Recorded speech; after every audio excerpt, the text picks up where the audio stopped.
buhay o kabiguan, ng ligaya o lungkot. Kaya marapat lamang na tanggapin si Jesus bilang tagapagligtas at Panginoon. At matapos yun ay panariwain ang katapatan at paglapit sa Kanya bawat araw o day by day. Ang day by day ay naglalayong umalalay sa pang-araw-araw na pamumuhay. Narito po si Kuya Ed Lapis sa mensaheng pinamagatang Cry, it could do you good.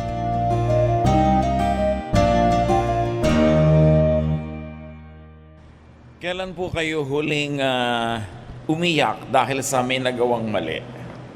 Kailan pa tayo talagang lumuha, nagluksa yung puso natin because we have done something wrong? Yung may ginawa tayo na ininda natin talaga ating pagkakasala. When was the last time that we were ever moved to tears because of wrongdoing?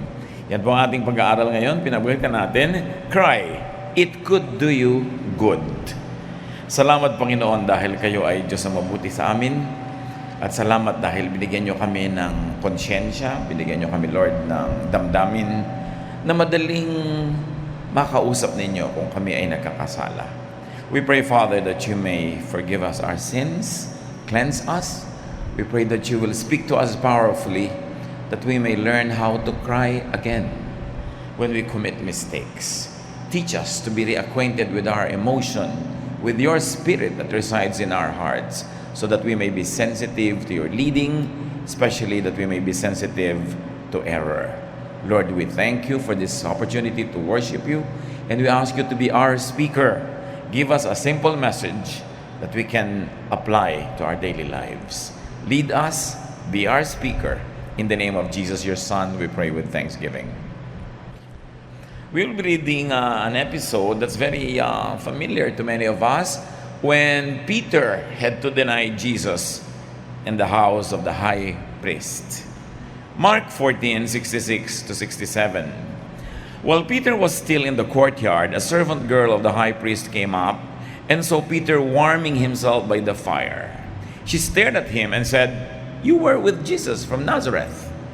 Alam natin na dinakip ang Panginoon, sumunod si Pedro, at doon sa bahay mismo ng high priest, because it was the house of a rich man, there was an outer courtyard, there was an inner courtyard, and in these courtyards were people, relatives, petty officials, hangers-on, na nakikinig sila sa nagaganap. Because it was a big thing, it was a big issue. Jesus of Nazareth was arrested. At nakilala ng isang katulong doon na babae, si Pedro. Dati, prestigious ang ganyan. Ngayon, because the Lord was arrested, it was no longer prestigious to be associated with Him. In fact, many would consider it as nakakahiya. Mark 14:68, Peter replied, "That isn't true. I don't know what you're talking about. I don't have any idea what you mean." He went out to the gate, and a rooster crowed. At first, this was an indirect denial, pagmamaang-maangan. Sabi niya, "I don't know what you are talking about." Peter was actually denying the idea that he was associated with Jesus. Medyo indirect, medyo malayo pa kay Jesus, malayo pa sa kanya. Just an idea of being associated with Jesus. It was indirect. Mark 14:69 to 70. The servant girl saw Peter again and said to the people standing there, "This man is one of them." "No, I'm not," Peter replied. Now this is a graver denial. Sabi niya, "No, I'm not. Therefore, it's already me." No, I'm denying myself. I'm denying the truth about me. At first, he was just denying an idea. Now, it's becoming very, very personal. He was actually denying his identity and his identification with Jesus. Because the first denial happened, now it is easy for that denial to become more intense. Mark 14:70 to 71. A little while later, some of the people said to Peter, "You certainly are one of them. You're a Galilean." This time Peter began to curse and swear, "I don't even know the man you're talking about." You know, Galileans had a very thick provincial accent. Probinsyano, ang dating nila, pag nandun sila sa Jerusalem, and they were in Jerusalem at this time. So ang tingin ng mga taga-Jerusalem, the capital city, mga barabarangay dyan, mga promdi, sabi, hindi mo maikakaila, nakasama ka niya, kamukha ka ng punto. You're a Galilean. Pero ngayon, nakita nyo yung denial, it was direct, outright denial. I don't even know the man. It was very progressive. Now, Peter was denying Jesus. At first, he was denying having been associated with him. Then he was denying his identity. Now he's denying Jesus. What do we notice again? Here, that even sin comes in progression. Bihira po na ang kasalanan malaki agad. Nagsisimula maliit. Pag nakalusot, lalaki ng konti. Papalaki ng papalaki. Immediately, this episode is a great teaching to all of us. Be careful with small beginnings. Lahat ng mga malaking pagkakamali nagsisimula sa maliit. Wala namang lalaking may asawa na meron siyang na-meet na isang babae, biglang bukas, may relasyon na sila. Dahan-dahan, konti-konti, nakakalusot, nasasana yung budhi sa konti, mamaya, nadadagdag ng intensity. Denial of God comes in installments. It is very seldom that you will deny God wholesale immediately. Hindi malaki agad. Nagsisimula sa maliit, konti lang muna, sa hindi masyado. Konting mali, konting discomfort, konting guilt. But the problem with guilt is that you get so easily adapted to it. Sabi niya, vice is a woman of so frightful mien as to be hated, it must be seen, but seen too oft, familiar with her face, we first endure, then pity, then embrace. Lahat ng bisyo, ganun sa simula. Smoking, uubo-ubo ka pa, ayaw mo. Pero pag inulit at inulit mo, mamaya, hindi ka na mapakali pag wala nun. Pag nakalusot, papalaki ng papalaki ang kasalanan. A little bit more guilt and slight internal suffering, konting hirap ng loob, pero nakakaya. Pag hindi nasugpo, pag ito itinuloy, papalaki ng papalaki. Hanggang mamaya, mas malaki na siya sa'yo. Mark 14:72. Right away the rooster crowed a second time. Then Peter remembered that Jesus had told him, before a rooster crows, twice you will say 3 times that you don't know me. So Peter started crying. Totoo naman 3 denial tungkol kay Jesus yun. Denial ng idea, denial ng identity ni Peter, now direct denial of Jesus. All of them amounted to the same thing. They were denials of Jesus. At tumilaok yung manok. Ang sabi ng manok, tilaok! Hindi natin alam kung paano tumilaok yung Jewish manok. Pero yung mga Tagalog manok at mga Ilocanong manok, tilaok! Diba? Ganyan. Tumilaok. The rooster crowed a second time. Tumilaok na kasi minsan, hindi pa pinakinggan. Kaya ngayon, nakadalawang tilaok na. When we sin, a rooster crows to call our attention to the mistake already done. A rooster crows to warn us not to commit another mistake. A rooster crows to remind us that God knows what we did. Kaya napaiyak si Pedro. Tumilaok na minsan, dapat naalala na niya, tumigil na siya, pero pinalalapan niya ng pinalala.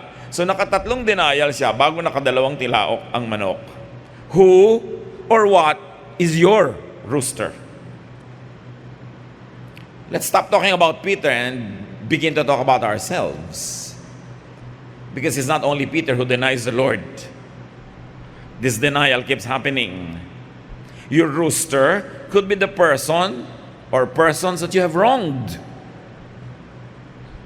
Naalalaman nila, nagalit, at namimigil sila. Kuminsan, pinaparusahan ka. So kuminsan, this rooster could be your wife or your husband. Lagi kang gabing umuuwi, sabi ng misis mo, tilaok! Di ba tilaok? Alas 2 na! Alauna na ng umaga, tilaok!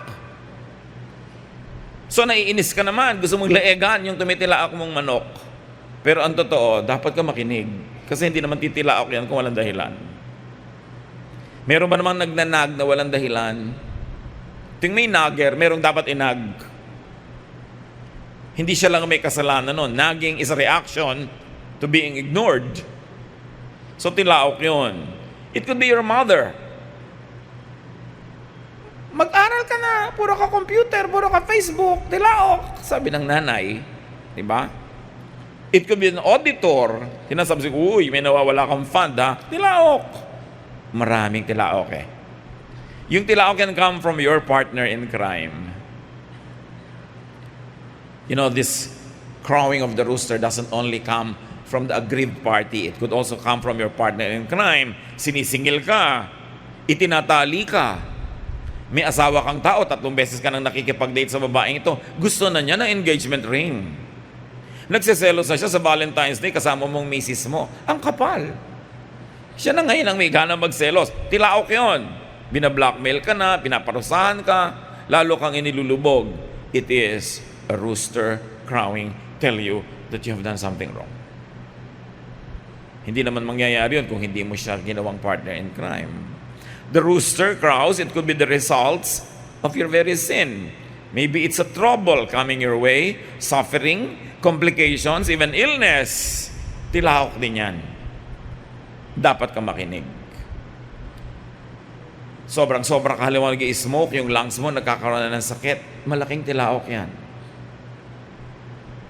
Lagi ka nagpapabaya sa sarili, exaggerated kang kumain ng bawal, ang mga blood test mo, tumitilaok. May sinasabi sa'yo. Events that tell you how wrong you were. Events that punish you or reward you or encourage you to sin some more by rewarding you. You think it's a reward, but actually it's just a trap. Tumitilaok din yun. Ang daming forms ng manok na yun. It's beautiful that it's a metaphor. Although it was realistic, it was a real story, but it has a very metaphorical value. Or that crowing could come from your very own conscience. Inuusig ka ng sarili mong budhi. Nagdadalawang loob ka rin. Di ka rin mapakali sa ginagawa mong mali. May tumitilaok na manok, makinig, bago makadoble ng tilaok. Sometimes kasi pag doble na, too late. Or that crowing could come from the accuser, from Satan himself. Hirap ng loob, usig ng budhi, lungkot, internal conflicts because you do wrong. That is a rooster crowing. Pero salamat, may konsyensya. Mark 14:72. Right away, this is another parallel account from Mark. Right away, the rooster crowed a second time. Then Peter remembered that Jesus had told him, before a rooster crows twice, you will say 3 times that you didn't know me. So Peter started crying. We are reviewing what we have read before. Napaiyak siya. Gumagawa kasi ng kasalanan, mababa naman yung loob. Gumagawa ng mali, hindi rin naman talaga kaya ng dibdib. Nahihirapan lang tuloy. So, what are the steps to redemption? When you commit a grave mistake and the rooster crows, the steps in Peter's redemption was that first, Peter remembered. Naalala niya ang sinabi ni Jesus. Pag may ginagawa tayong mali, nauulit, lumulubog tayo sa paggawa ng mali, remember who you are. Remember that you are a child of God. Peter remembered. That was useful. That was nice that he remembered. So let's apply this to our lives. You must remember who you are. Nagkakasala tayo. Patuloy tayo nagkakasala dahil nalilibang tayo, nalilimutan natin kung sino tayo. Kung minsan nalululong ka sa isang barkadang hindi maka-Diyos, nagiging kamukha ka na nila, nalilimutan mo kung sino ka. Kung minsan nahuhulog ang loob mo, umiibig ka sa isang hindi mo dapat ibigin, o wala ka ng karapatang umibig pa, nakakalimutan mo kung sino ka. Madalas makalimot ang taong emotional. Nakakalimot tayo kung sino tayo pag nananaig yung ating galit, o ambisyon, o greed. We can forget that we are children of God when we're overtaken by greed or emotion or grief or involvement or ambition. 1 Corinthians 6:11, and that is what some of you were. But you were washed, you were sanctified, you were justified in the name of the Lord Jesus Christ and by the Spirit of our God. Here the writer is reminding the reader, remember who you are. You are already God's children. You have been washed. You were dirty before, but you have been washed. You're clean now and you're supposed to stay clean. But it becomes easy for you to go again to the dirt, to wallow in the mud, because you forget that you are no longer a pig, but you have been cleansed and transformed and changed by the Spirit of God. Mahalaga yung naalala natin kung sino tayo. Hugas na, malinis na, maglulublob pa uli sa putik. Remember your status as a child of God. Pagkakasama natin ng mga kapatiran, we are honored, we are loved, we are accepted, we are respected. Usually, 99% of the time. Kailan ba tayo nababastos? Kailan ba tayo namamaliit? Kailan ba tayo nahahamak? Hindi ba pag pinipilit nating makiayon sa mga taga-sanlibutan na walang paggalang sa Diyos, walang paggalang sa ating pagiging anak ng Diyos? Sino ba ang kakawawa sa inyo, lalait sa inyo? Kundi yung mga taong hindi kumikilala sa Diyos. But when you are with God's people, your stature immediately improves. You are respected, you are liked, you are loved even. Kaya mahalaga na alala natin, ano bang status ko bilang anak ng Diyos? Saan ba ako nakatayo? Papayag ba akong ginagani-ganito? Samantalang ko ako'y nagpapakatino, kaya pinapakilala ko anak ako ng Diyos at kumikilos ako bilang isang anak ng Diyos, hindi naman ako dapat nilalapastangan, hindi ako dapat na binabaliwala. 1 Peter 2:9, but you are a chosen people, a royal priesthood, a holy nation, a people belonging to God. Of course, everybody who is saved by Christ and claim this identity. It was applied to people who were in the Lord. You should remember what you have already become and what you have already achieved. Kaya nga ang tawag na sa iba, backslider. Naranasan ng tumaas yung espiritu, hinahayaan pang bumaba at nalampansin ang bumaba, ayaw pang itaas agad. Hinahayaang mababa ng matagal na matagal. Nagpapakahamak, nililimot yung narating na niya at kaya niyang magawa. At ngayon nagkakasya siya sa isang maliit, madilim o maraming mundo na natakasan na niya, nalampasan na niya at napagtagumpayan noon pa. Revelations 2:5, ang sumbat ng Panginoon sa isang church, remember the height from which you have fallen. Huwag kang maging masaya that you're in a backslidden state na naranasan mo na yung mas mataas. Huwag kang makontento sa walang kwenta-kwentang spiritual feeling samantalang naranasan mo na yung mataas na in love ka sa Panginoon, ang sipag-sipag mong mag-aral ng salita ng Diyos, gustong-gusto mo maglingkod, tapos ngayon, nabaligtad yon at wala kang ginagawa para baguhin. Dapat lagi mong mithiing balikan yung pinakataas na narating mo na at higitan mo pa dahil sabi, we change from glory to glory. Huwag makontento sa mababang grade kung nakaranas ka na ng mataas. Achievable naman. Pwede. And directly proportionate to a high spiritual grade is your sense of contentment, your sense of happiness, your sense of peace. Why settle for something less? Remember the height from which you have fallen. So, you remember who you are, especially when you have already lost your identity or lost yourself to love, to emotion, to ambition, to a vice. Remember the height from which you have fallen. So Peter remembered what Jesus had told him. So what do? Remember the words of Jesus. When we have committed a mistake, when we are being tempted to continuously commit mistakes, Remember the words of God. Remember the great teachings of Scripture. Psalm 119:11, I have hidden your word in my heart that I might not sin against you. Baon-baon ko sa puso ko, dala-dala ko sa isipan ko, binabasa-basa ko, kinakanta ko, pinapakinggan ko ang iyong salita para lumakas ako at hindi ako masingitan ng kasalanan. Na-realize si Pedro ang bagsak, ang sadsad na nangyari sa kanya. Mula sa paglalakad sa tubig, dahil sa pananalig kay Jesus, ngayon, itinatuan niya si Jesus. Itinatuan niya ang kanyang pananalig, itinatuan niya ang kanyang sarili. Dahil sinakmal siya ng takot, kinain siya ng kanyang fears. That's why Jesus always says, fear not. Ang taong maraming takot, napakadaling linlangin, dayain. So Peter started crying.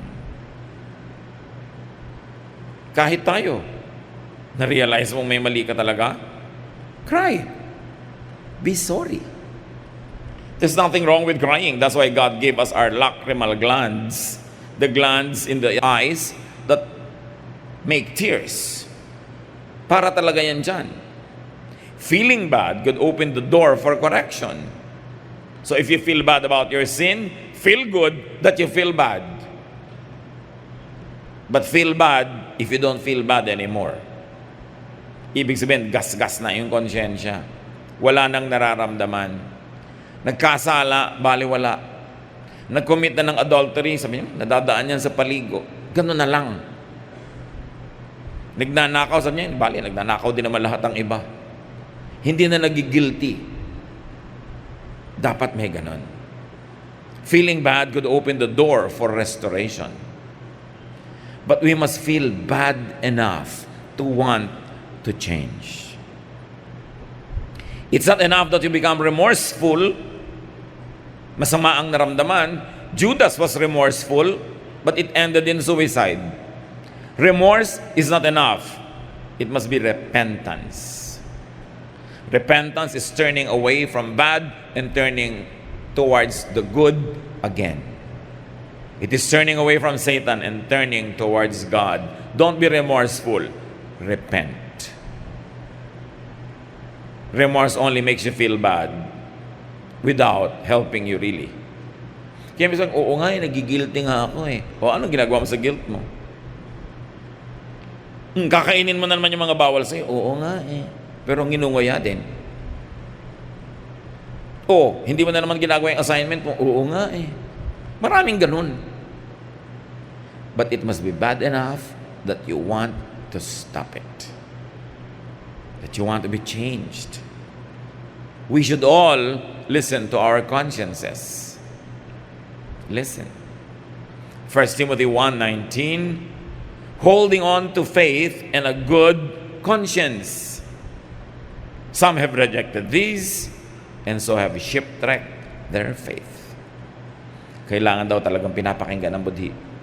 Yung budhi sinasabi sa iyo, masama ang ginawa mo, hindi sapat na sabihin mo, oo nga. No. Oo nga, kaya dapat kong tigilan. Oo nga, kaya dapat kong baguhin. Dahil pag daw hindi pinapakinggan ng konsyensya, parang ang nasisira mismo yung faith. Parang isang barkong hinampas-hampas ng alon, hinampas-hampas ng hangin, nagkawasak-wasak, nagkahiwa-hiwalay, lumubog. Dapat, pag inuusig tayo ng budhi, pinaaalalahanan tayo ng scripture, tinatawag ang pansin natin ng isang concerned person, nagpapayo, nagpapaalala, we must listen.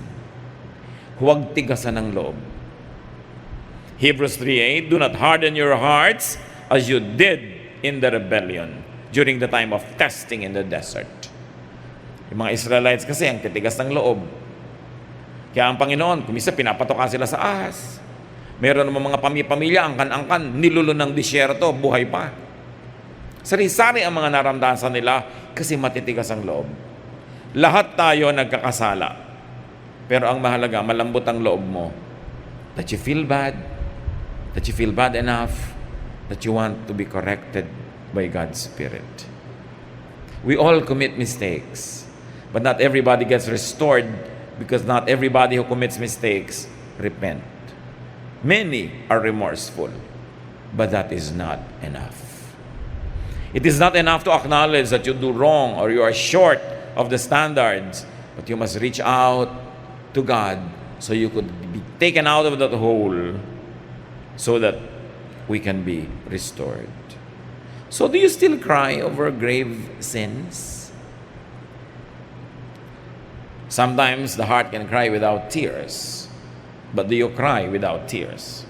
At least it's still a form of crying. When was the last time you cried to the point of repentance? Kung minsan may mga husband, ang sakit ng ulo, sakit ng puso, problema, pag-alala na ibinibigay sa asawa dahil sa kanilang mga kung ano-anong kabulastugan, you must cry. Kakaiyak yan. Mga anak na hirap ang mga magulang, tapos bagsak ng bagsak sa school dahil puro lakwatsa, you must cry. When was the last time that we were emotional about our sins? O academic na lang, oo nga, mali eh. Ganun lang. Wala nang damdamin. Cry if you must. Some of us cry well and cry easily. To the point that it's not crying anymore kasi it's just a habit. Pero dapat yung crying na may talab. That you are broken enough to the point of recognizing that you need restoration. Cry if you must. If you could cry, it would do you good. And let others cry too. Kailangan huwag din nating konsentihin yung gumagawa ng mali na feeling guilty na nga sila. Huwag na, ganyan lang talaga ang buhay. Let them cry. If you have the opportunity and you're being asked and you think that they're doing something wrong, tell them so. But without being asked, you have to earn the right to be heard. Don't just rebuke anybody and everybody. But when you have the opportunity and you have won the right to speak, tell people they're wrong. Ikaw naman ang tumilaok. Dapat, kung hindi ka nakikinig sa tumitilaok, ikaw naman yung tumitilaok. But remember, without being judgmental of people, without imposing your piety on others, but you've got to register protest when people are really doing something gravely wrong against God, against themselves, against their bodies, or against society. Because God is God of truthfulness and God is God of righteousness. At yan ang ating sikapin, mga kapatid, kung meron man sa ating sobrang nagasgas na, namanhid na, balikan natin yung pagiging sensitive. Kailangan na yung mga kalyo ay tanggalin para makaramdam uli. Dahil mahirap yung maling-mali ka na hindi mo pa nararamdaman. This is the problem with leprosy. You lose a sensation of touch. Nasusugatan ka na pala, natutusok, napapaso, hindi mo pa nararamdaman, kaya nagkakabulok-bulok yung laman ay infect kasi napapabayaan. Feeling pain helps us to take care of our body so it doesn't get destroyed. But when you don't feel pain, you're already being mutilated and you're blissfully unaware. Dear God, we ask you to continue to make us sensitive to your Spirit. Teach us to be reacquainted with our emotions, with our spirit, and with your Spirit. We thank you, Lord, for the sensitive spirit that you give us, but we pray that you will make us more and more sensitive to your leading, to your voice, so that when we hear this rooster's crowing, we will sit up and pay attention. We will correct ourselves before it becomes too late. Salamat, Panginoon, sa mga tumitilaok na manok sa aming buhay. Kahit kuminsan naiinis kami, kuminsan nagtatampot, nagagalit kami, and we want them to be silenced, teach us to appreciate such reminder that really comes from you. At turuan mo rin kami na maging blessing kami sa iba na tumilaok kung kailangan, especially when we are being asked or when we have earned the right to be heard. Pagbulay-bulayan natin, mga kapatid, ang simpleng mensahe ng episode na ito sa buhay ni Peter. Hanapin natin kung paano tayo nagiging tulad niya. At salamat na lang, the Lord sends roosters to crow. Kasi ayaw ni Lord sobra tayong lumayo, sobrang mapahamak. Itinutuwid tayo. Panginoon, gawin niyo po kaming sensitive at ma-appreciate namin yung mga tumitilaok na manok sa buhay namin, kahit kung minsan hindi naman namin pleasure to hear them. But teach us to listen so we can be corrected. In silence, continue to speak to your people. Teach us to recognize blessings through the roosters that crow in our lives, and teach us to tastefully, correctly crow if we must. Let's be alone with the Lord for a while, and let the Spirit of God continue to teach us.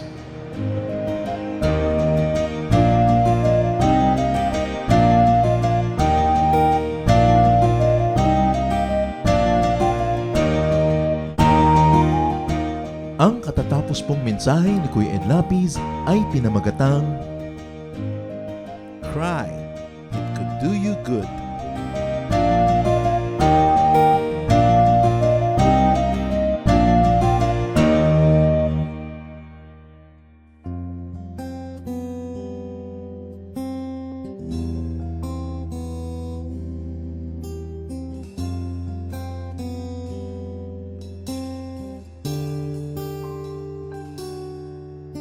Mula sa sinapupunan, ako'y iyong kilala.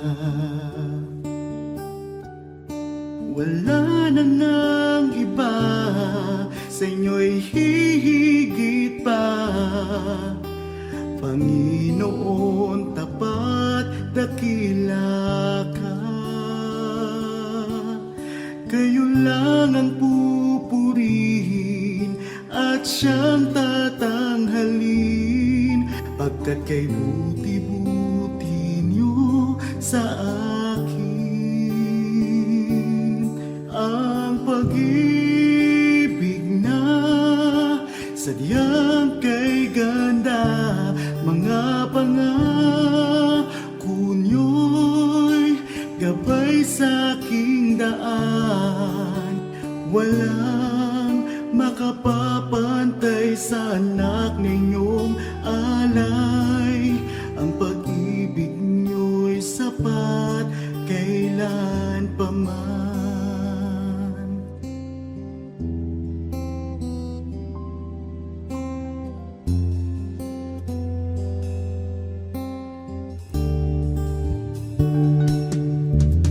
Tinawag niyo akong kaibigan, kahit na ako ay pariwara. Sagat sa labis ang inyong pagmamahal, sa tupang sa kawan na nawala. Kung aking bibilangin bawat butil ng buhangin, ang habag niyo'y ganon karami rin. Ang pag-ibig niya sadyang kay ganda, mga pangako niyo'y gabay sa aking daan. Walang makapapantay sa anak na inyong alay.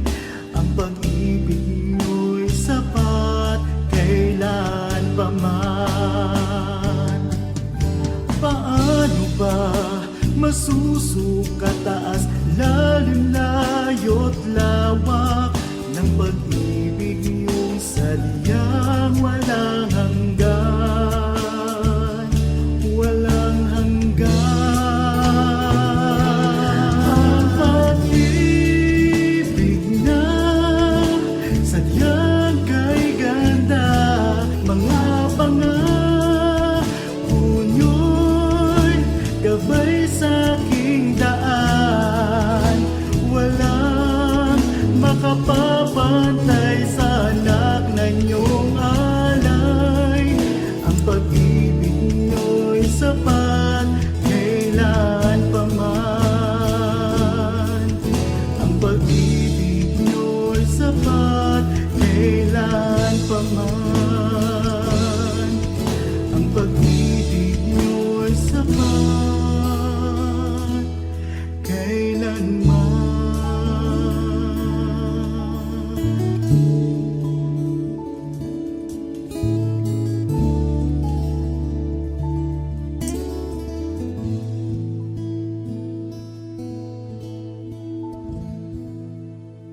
Maraming kayamanan ang ating bayan, maraming hiyas ang ating lahi na dapat makilala at pahalagahan.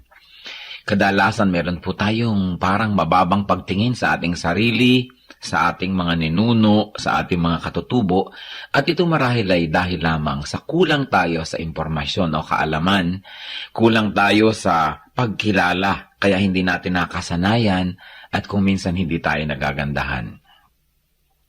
Maraming kayamanan ang lahing Pilipino. Dapat na makilala, dapat itanyag, at dapat lang na magamit sa pagsamba sa ating Panginoon tulad din ng lahat ng mga larangan ng mga artes ng ating bayan. Isa na dito, na kayamanan ng bayan ang ulalim. Ang ulalim ay isang epikong paawit ng mga Kalinga. Anang kanodil lalame susu tanang tatong si anang mga nakuha nakampot ko. Ang ulalim ay isang mahabang awit o epiko na nagsasalaysay ng mga pakikipagsapalaran ni Banna, ang bayani ng epiko, at ang kanyang panliligaw kay Laggunawa. Ito ay maririnig sa gabi, sa mga masasayang pagtitipon tulad ng budong o kaya sa mga tahanan bilang pang-aliw at pagkwento sa mga bata ng kasaysayan ng lahi. Siyan nan isumin ginaka awet kad nang ngayon nyo kanda. Ang ulalim ay binubuo ng mararaming kabanata na naglalahad ng katapangan, katalinuhan, kagitingan at kakisigan ng bayani. Ang ulalim ay tulad lamang ng maraming mga epiko ng Pilipinas. Ilan na dito ang Biyag ni Lamang, Darangin, Ambahan at marami pang iba. Anang kano dito nga lipos kulit tong pwedong isu. At ang ulalim ay inaawit. Ang awit ay isang paraan ng pagkanta. Kadalasan sinasabi natin, umawit ka, ibig sabihin kumanta. Ang awit ay isang uri ng pagkanta na parang pakwento na hinahagod ang mga tunog na parang pasyon. Ang pasyon ay isang awit. At ito isang napakatandang uri ng musika sa Pilipinas. Magpahanggang ngayon ang mga makabagong mga awit o musikerong Pilipino kapag sila lumilikha ng mga tunog, kahit hindi nila sinasadya, sila ay napapaawit, humahagod, at ang pag-uri ng pagkanta ay kumukulot-kulot ang mga letra na paraan ng pag-awit ng mga katutubong Pilipino.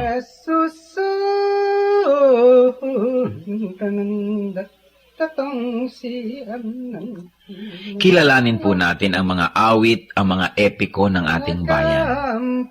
Hindi tayo salat sa mayamang kultura. Kulang lang tayo sa pag-aaral at kulang lang tayo sa pagkilala. Kung mahal natin ang Diyos ay dapat mahalin ang bayan na ibinigay sa atin. At ang bayang yan ay ang Pilipinas at ang kulturo ng Pilipinas ay dapat kilalanin, itanyag, mahalin, gamitin sa pagsamba. Ulalim, epiko, hiyas ng lahi, kayamanan ng bayan. Isumin ginaka awet kad nang ngayon nyo kanda.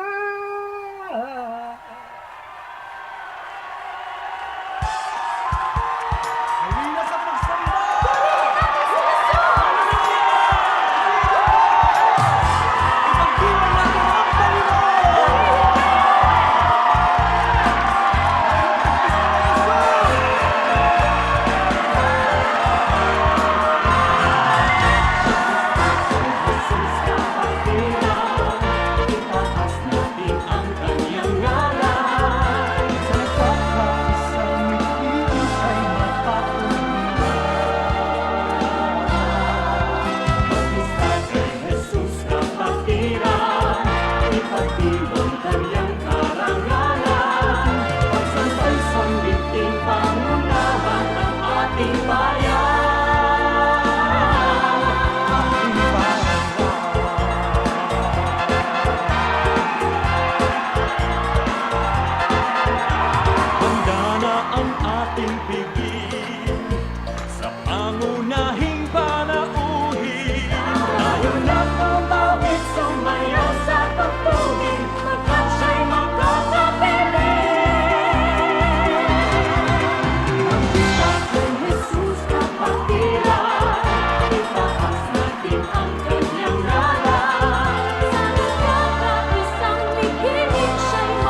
kapayapaan man. Nang matutunan kong pigilin ang sarili kong minsan, puso ay bigyan ng kahinahunan. Ang katapatan ko nawa sa'yo'y hindi mahihimlay. Mapagtigis na puso, kabaitan ang taglay. Bunga ng Espiritu, mayroon ka ba sa buhay mo? Ang kinakailangan na ipakita ng Kristiyanong tunay. Bunga ng Espiritu, kung wala sa buhay mo, kay Jesus tanggapin mo. Bunga ng Espiritu.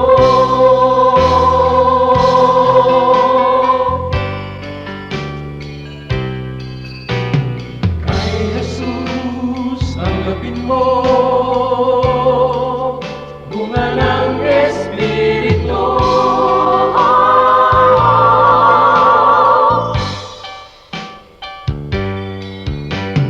Bunga ng Espiritu, mayroon ka ba sa buhay mo?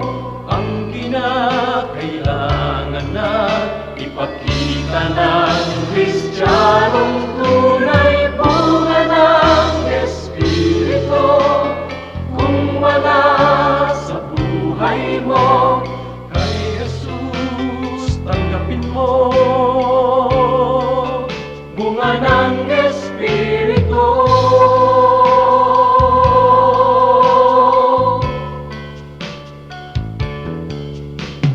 Kay Jesus tanggapin mo. Bunga ng Espiritu.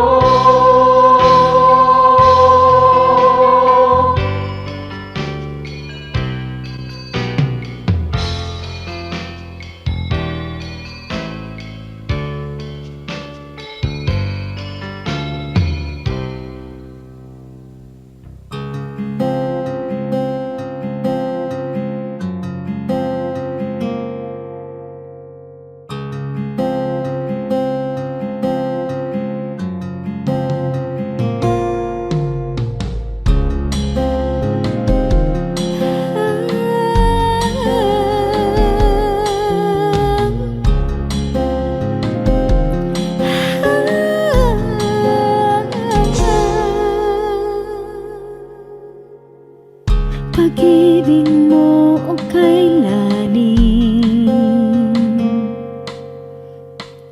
sukat man lumayo'y mahal pa rin. Liparin ko man ang dulong ng langit, sa piling mo pa rin magbabalik.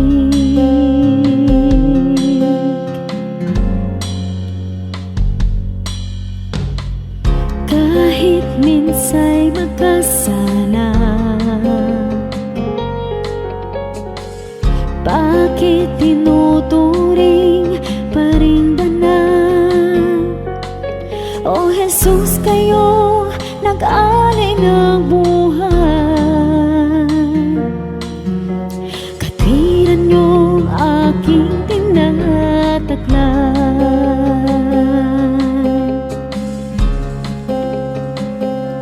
O tanggapin, papuri ay tingkin, nagsasabing ikaw aking hari, Diyos na banal, ngalay tinatanghal. Kabutihan mo sa'kin walang mali. O Diyos, salamat sa pag-ibig na wagas.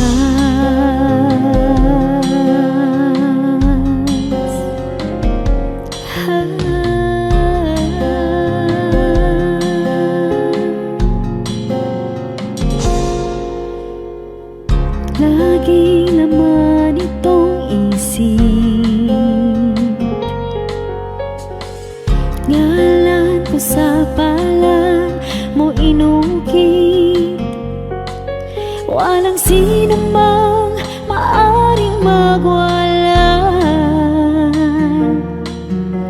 Kaligtasang ikaw ang nagpikas.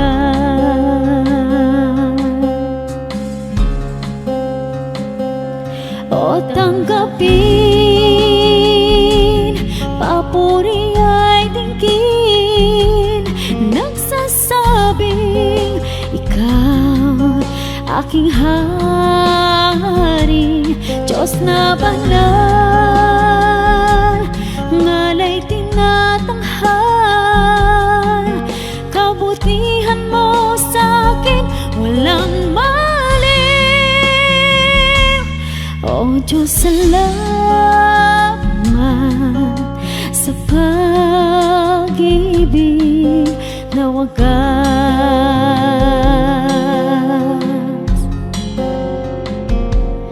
O tanggapin, papuri ay tingin, nagsasabing ikaw aking hari, Diyos na banal,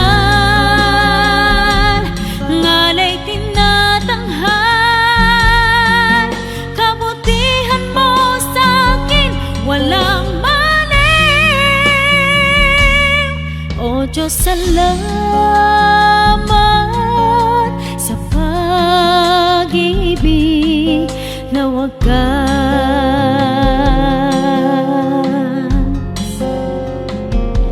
O Diyos, salamat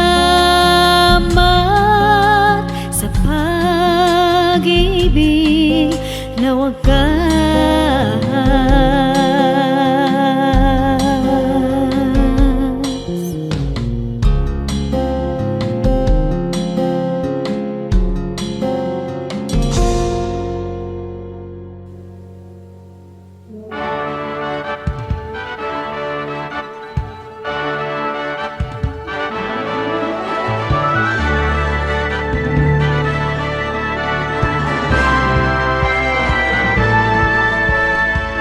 Ang iyong hirang dala, ang iyong ngalan, taglay ang ligaya ng kaligtasan.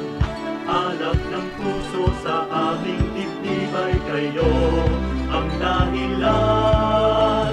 Ugawin ang nahihimding na damdamin, isingin ang aming yaring isipan. Tangang lakas ay gawin niyong alipin sa inyo ang pagsamba. Pagsamba, dalis ay na pagsamba sa dakilang ngalan ka. Halin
bahagi lagi sa inyo. Mayroon akong pag-ibig na hindi mamamatay. Mayroon akong pag-ibig, ito ay panghabang buhay. Labis-labis na pag-ibig ang sa'yo'y naghihintay. Pag sa puso'y tanggapin mo si Jesus na siyang buhay. Noon ng Diyos sa puso mo'y isang katang isip lamang. Ngunit ngayon siya ay katotohanan. Mayroon akong pag-ibig dito sa puso ko. Mayroon akong pag-ibig, nais kong ibahagi lagi sa inyo. Mayroon akong pag-ibig na hindi mamamatay. Mayroon akong pag-ibig, ito ay panghabang buhay. Mayroon akong pag-ibig, ito ay panghabang buhay. Mayroon akong pag-ibig, ito ay panghabang buhay.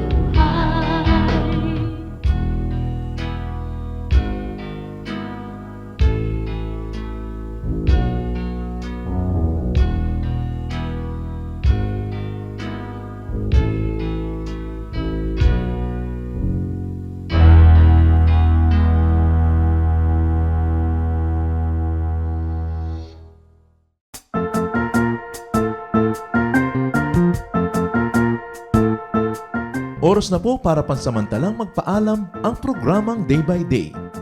Tayo po'y magsama-sama tuwing ika-6 hanggang ika-7 ng umaga, araw-araw. Magandang umaga po at mabuhay ang Panginoong Hesus!